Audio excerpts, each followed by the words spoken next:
सुंदरवन के जंगल में एक टुनटुनी नाम की चिड़िया अपनी माँ रूपा चिड़िया और सौतेले बाप सोनू कौवे के साथ रहती थी। सोनू बहुत लालची और कामचोर कौवा था। उसने रूपा चिड़िया से शादी उसके पैसों के लालच में ही की थी।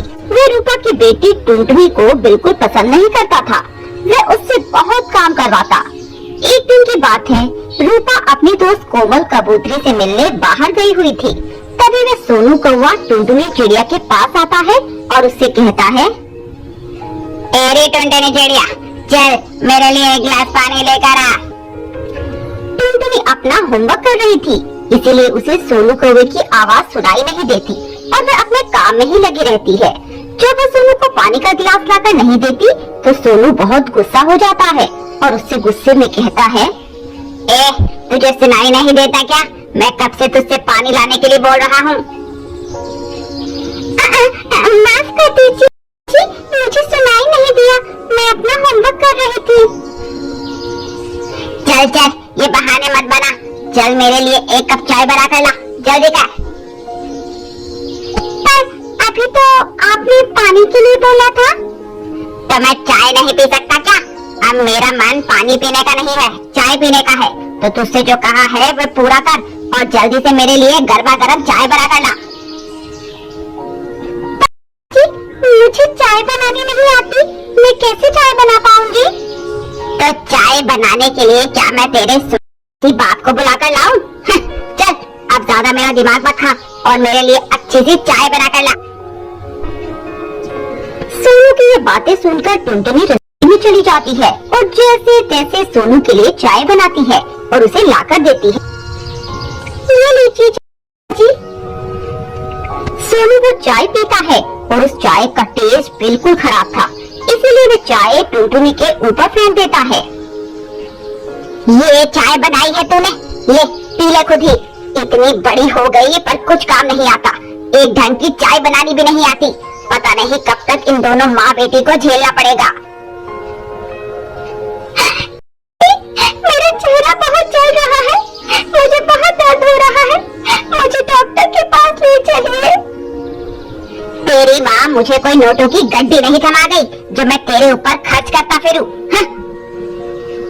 ऐसा कहकर सोनू कौवा वहाँ से चला जाता है और टुनटुनी चिड़िया दर्द से करहा रही होती है और अपने पापा की तस्वीर देखकर उनसे कहती है, पापा अगर आप जिंदा होते तो कितना अच्छा होता, आप मुझे कितना प्यार करते और बहुत जगह घुमाने के लिए भी ले जाते, पर ऐसे नहीं है।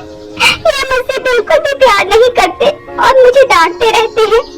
आज देखिए उन्होंने मेरे साथ क्या किया, उन्होंने गरम गरम चाय मेरे ऊपर फेंक दी और मेरा चेहरा जल रहा है। ऐसे रोते रोते टुनटुनी चिड़िया वहीं पर सो जाती है।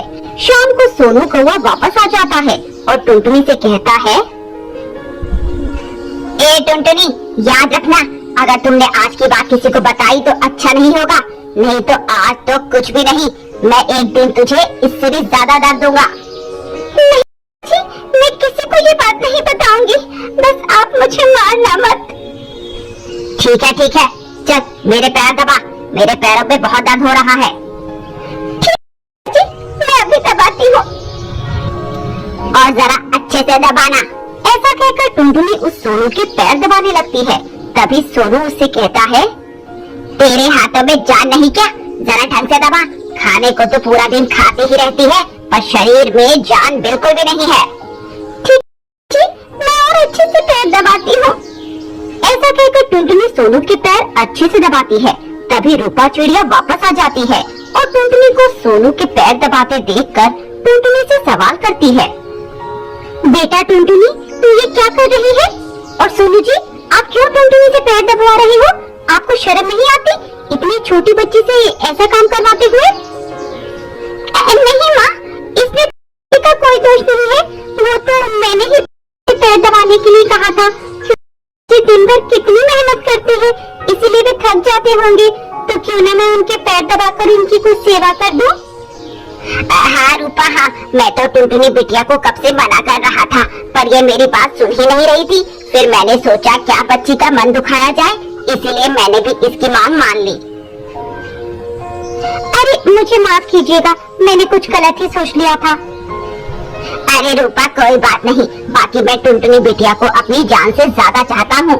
एक ही तो बेटी है मेरी। ऐसा कहकर वे सभी खाना खाकर सो जाते हैं। पर आज रात को सोनू को नींद नहीं आ रही थी। वह मन ही मन किसी नए जाल को बुनने में लगा था।